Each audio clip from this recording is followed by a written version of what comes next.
welcome to KBS World Radio. You're now tuned in to Korea24's Korea Book Club, where we explore the world of Korean literature.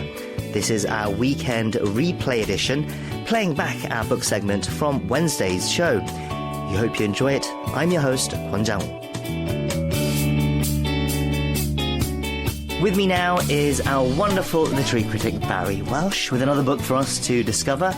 Barry, hello, it's great to see you again. Yes, it's great to see you too. Okay, so what are you introducing to our listeners today?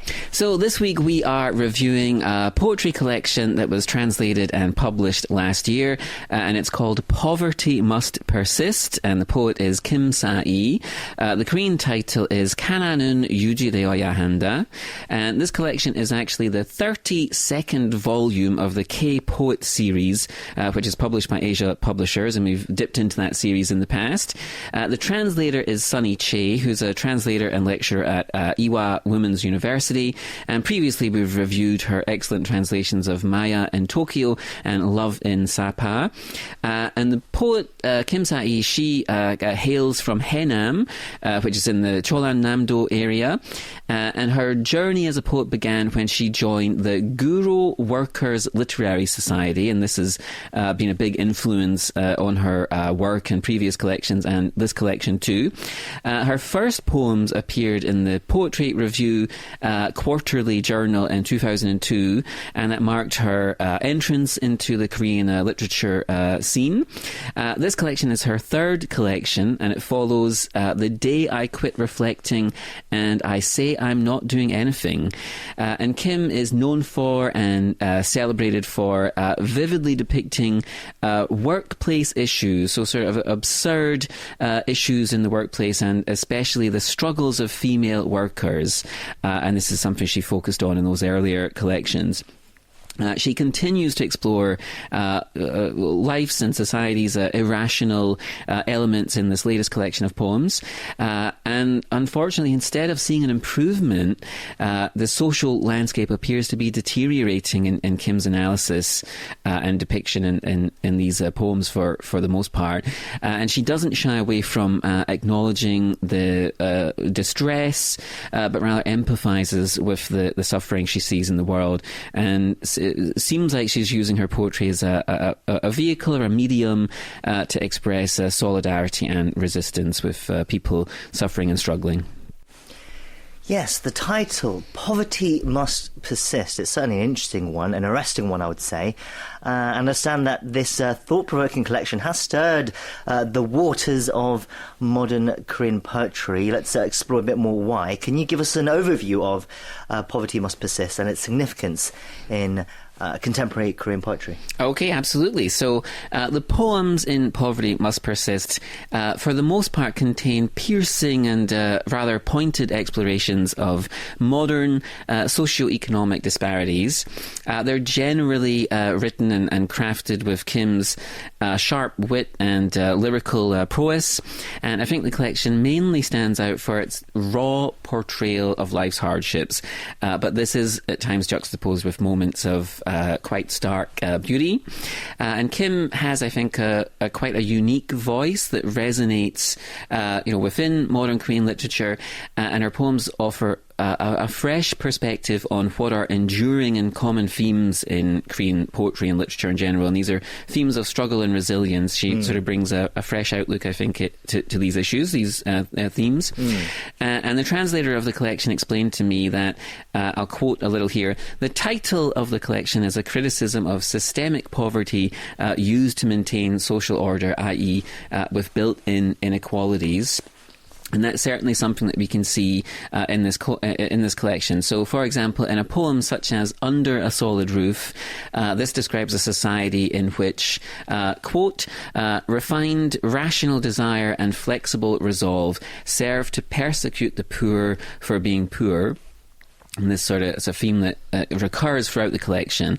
And at the end of the collection, there's a great essay by Park Hyun-jin, and he's a poet, and Park is a poet and professor at Dongguk University, and he says of this poem that only Kim would detect the smell of defeat and silence long suffered by the poor when she likens the stench of defeat to a musty basement room and the odour of silence to a staggered cough.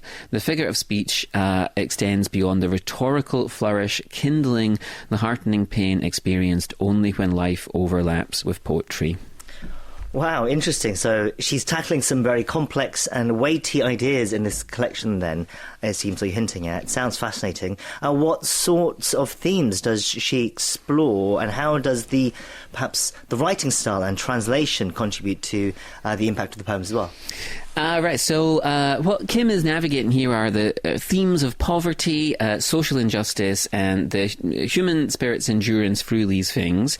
The poems focus on the daily realities of those living on the margins, reflecting how societal structures perpetuate ongoing inequality. But among this, or amidst these very sombre reflections, Kim also finds space to celebrate the strength and dignity of the individuals facing these challenges. So she weaves quite a complex tapestry of despair and hope in these poems. Her style is at times, so both stark at times and then evocative at other times. She employs vivid imagery and concise language to to try and strike directly at the heart of the matter. And sometimes there's a rhythmic quality to the writing that perhaps we could say mirrors the ebb and flow of life's trials and triumphs. And her at times minimalist approach, I think, can magnify the emotional weight of each word, and this allows us to feel the intensity of the themes that she's exploring. So, for example, in Reprisal, the narrator of the poem quits her work and sort of strides out of the office into the rain, discarding her work items as though to celebrate the cheap send-off. And on her work, she observes little birds, and they're struggling or dying because their feet are caught in disposable masks, which she describes as deadly avian snares. And seeing this image awakens the narrator's compassion, and she sees herself in the birds as someone who's also been discarded and disposed of. Yes, very powerful imagery indeed as well. So, what do you think readers can take away from their experience with Poverty Must Persist? What impression does it leave them with, and what impression does it leave about Korean poetry as well? Right, yeah, so I think really what Kim is trying to do here, or what she would want readers to take from this, is that readers will sort of come through this collection with a renewed sense of empathy and a deeper understanding of the complexities surrounding poverty and social inequality. So she invites us to reflect on our own positions within society, within sort of social structures, and what's the role of art in advocating for change. So I think this collection not only mirrors the social issues and woes and problems, but it's also in its own small way a beacon of hope, urging us towards compassion and action.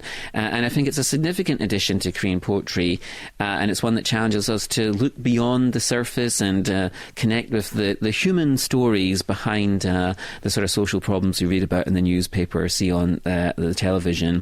And hopefully it will inspire readers to keep finding poetry in the everyday. Well, it sounds very much like a worthwhile collection to seek out. Once again, it's called Poverty Must Persist by Kim Sayi, translated by Sunny Chair. That's where we'll leave it, Barry. Thank you for another recommendation. We look forward to the next one. Until next time, take care. Okay, take care.